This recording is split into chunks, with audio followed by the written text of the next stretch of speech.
Sorry, there's an Amazon package coming. I think it's mine. Anyway, that is of no importance. Because right now, what we are focusing on is our Viva today. I hope it's my package. Anyway, I think it's week 2. It's our first Viva, though. And our question today is, what... Let me get my note cards, because I don't actually have them. Okay.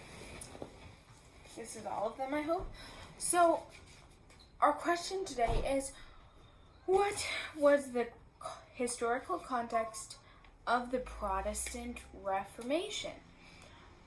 So that's what we're going to be looking at, the context of the Reformation. But before we dive in, let's talk about a little social theory that's called the punctuated equilibrium theory. And this was a social theory from Niles Aldrich and Stephen J. Gould, which states that, quote, most social systems exist in an extended period of status, which are later punctuated by sudden shifts of radical change. So if we want to think of this as a diagram, we would have this like period of status, the status quo. Anyway, you'd have this period of stability, and then you'd have this period of rapid and radical change, or just rapid change, and then you'd go back to the status. So this is what this punctuated equilibrium theory suggests, that there's these periods of rapid change. And if we think of that theory and we bring it to the revolution that was the Reformation, we can kind of make sense of what was going on in the Reformation, and why this is punctuated, or a period of change, why the Reformation is a period of change, is because the timeline is relatively short for all these rapid and really radical changes to take place. So in 1453, we have the fall of Constantinople, and then 1517 is obviously the Martin Luther 95 Theses date, and then in 1536, Calvin writes this book that gives us Reformed theology. So this is a lot of change in a really short period of time. And so if we looked at this punctuated equilibrium theory, it can really help us understand the context of the Reformation as a radical period of change. So although the church constantly goes through changes or revolutions, they don't usually split the church, and thus we really need to examine what was going on in the context of the Reformation, and we need to understand why the 16th century Reformation happened and why it so radically changed the church. So we have these early efforts of reform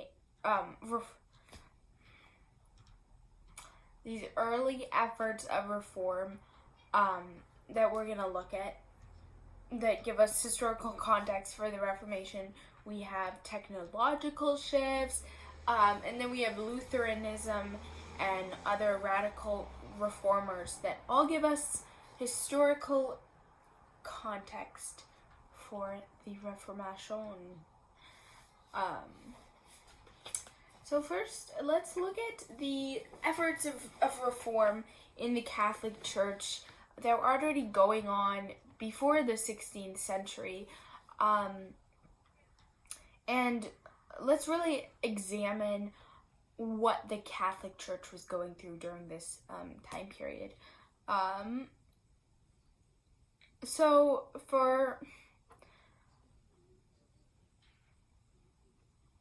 sorry, there's someone outside.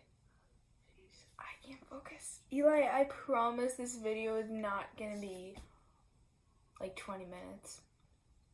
I promise. I need to stop. Okay. We were looking at Catholics. We were examining them. Sorry. We're seeing these struggles within the Catholic Church, and a lot of people think that before the Reformation, all of the Catholic Church was this corrupt mess. Nobody could figure anything out. But actually, there was some branches and parts of the Catholic Church that were doing all right, doing their thing, and worshiping God. But there was corruption in the church, as there always is. But during this time, there's a lot going on for the Catholics. We have the heresy of Catharism in the 1100s and the 1300s. And Catharism, it opposed the hierarchy in the church. It was very non-violent. People think of it as kind of like Buddhism. It really, they wanted gender equality. They were all vegetarian. They believed in the reincarnation and all this stuff. So those were that was the Catharism movement. And this spread pretty widely in Europe. And a lot of peasants followed this Catharism. And though it doesn't line up with Reformation thought, it's really interesting to examine Catharism and just kind of see how so many people in Europe joined this anti-clerical movement. So we see these seeds of Reformation, or like people not being happy with the hierarchy in the church and the Pope. And so this was like some of the earlier reforms that were going on. And then we have the conciliar movement in the 14th and 15th centuries, which also was kind of anti-clerical and talked about how the church, how, quote, spiritual matters resided with the church as a corporation of Christians, embodied by a council and not with a pope. So that was another reform movement that was going on. And then there was this translation of the Bible that was happening. Who knew, you know? Who knew that the Bible was being translated in vernacular languages before Luther? He was actually, believe it or not, he was the 23rd guy to translate the Bible into German. So we see all these little things happening in the church that give us this context, right? This historical context for the Reformation. And then also there was all these papal schisms. The Catholic Church was literally had 3 popes in 3 different cities claiming that they were the real pope, which I think is absolutely hysterical.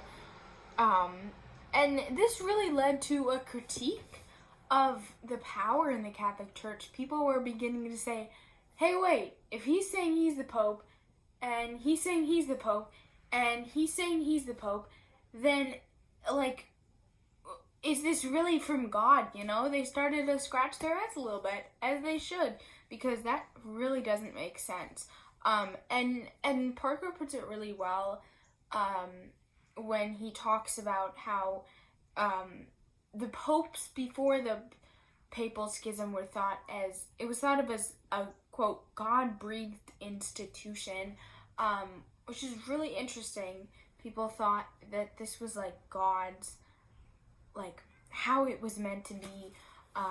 And when you see this breakdown and the schism and all these people claiming to be popes and all this mess, you realize, oh wait, maybe this isn't a God-breathed institution, you know?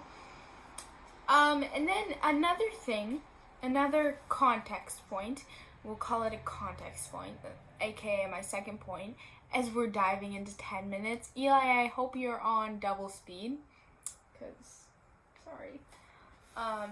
Anyway, technology. We talked earlier about how Luther was the 23rd to translate the Bible into German. But Luther kind of had right place, right time, as we always talk about. Is so important in history. And in 1440, the printing press could really quickly and cheaply spread ideas.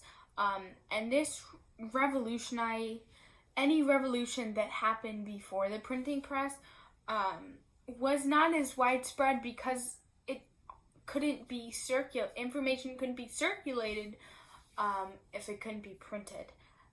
So when in 1517 Luther nailed his 95 Thesis to the Wittenberg Cathedral, it essentially went viral, meaning all these copies were printed and circulated of these theses, and they were circulating all over Europe, like spreading the revolution. And without this new technology, revolution wouldn't have happened. So then we also have to understand the context of the revolution by realizing one of the main pillars of the Reformation, Luther. I keep saying it's a revolution. It's the Reformation. It was a revolution, but it is not the revolution, you know? So, just to clarify, because I've probably been using revolution instead of Reformation. Reformation. It's Reformation, not revolution.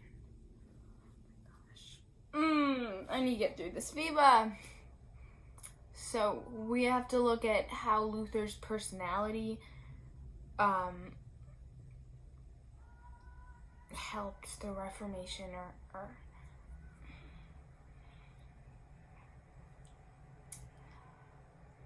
how it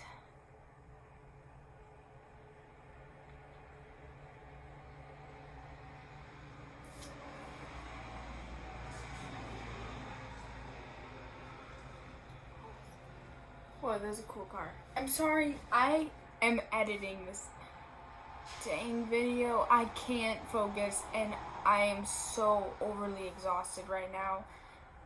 Like, give me a 0 if you want, because this Viva probably is terrible. And I'm sorry. And I will be better. I just have no energy right now for Viva. But I want to get it done before Tuesday, because I don't want to wait till Tuesdays, and I don't want to make it a pattern for my Vivas to be bad and 15 minutes long. So we're going to get this done. Anyway, Luther's Reformation succeeded in part because of his personality. Dr. Parker says that, quote, his neurotic behavior, his reverse snobbery, his vulgarity, and his deep love of the life of the mind all contributed to how the Protestant Reformation emerged. So he's this super charismatic person who's at the forefront of the Reformation, and that's in part why how we get the Reformation. You know, it's this guy Luther who's so out there and just super. I wouldn't say I'll take that back. Not charismatic, but just very, like, different. I don't know. Anyway, so, yeah. And then we also have these radical reformers that are coming to the scene after Luther, with Luther.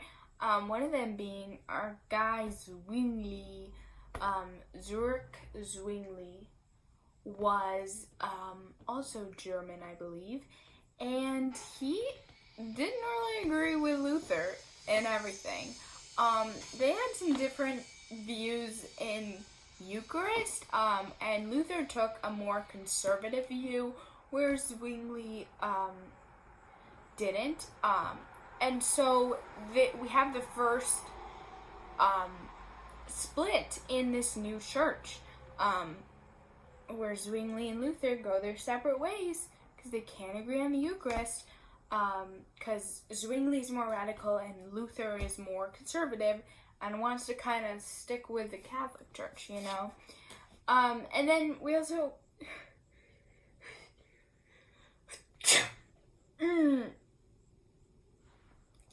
have Anabaptists, who are these other radical people that come from the Protestant Reformation, and they believed in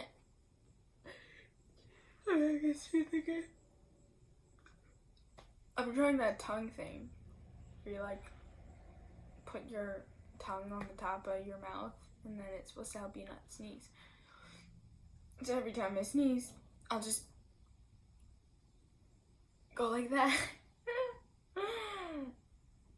I was talking about the Anabaptists, and they believed in adult baptism, and they believed also that the Holy Spirit spoke directly to believers, so they didn't really need a pope. Yeah, Anabaptists, they were radical, and Amish are one of the few groups of Anabaptists that still exist. We have Calvin, we have Henry VIII, all these people, Reforming everywhere. Reformation's in the air. Can't you smell it? I need sleep. I hate to say I'm busy. I hate that. So I'm sorry for saying I'm busy and I'm tired, because those are the two phrases I hate to hear from people. But it's true. So, Eli, hope you're having a good week. Hope you're working hard. And I'm sorry that you had to watch a 17-minute video. I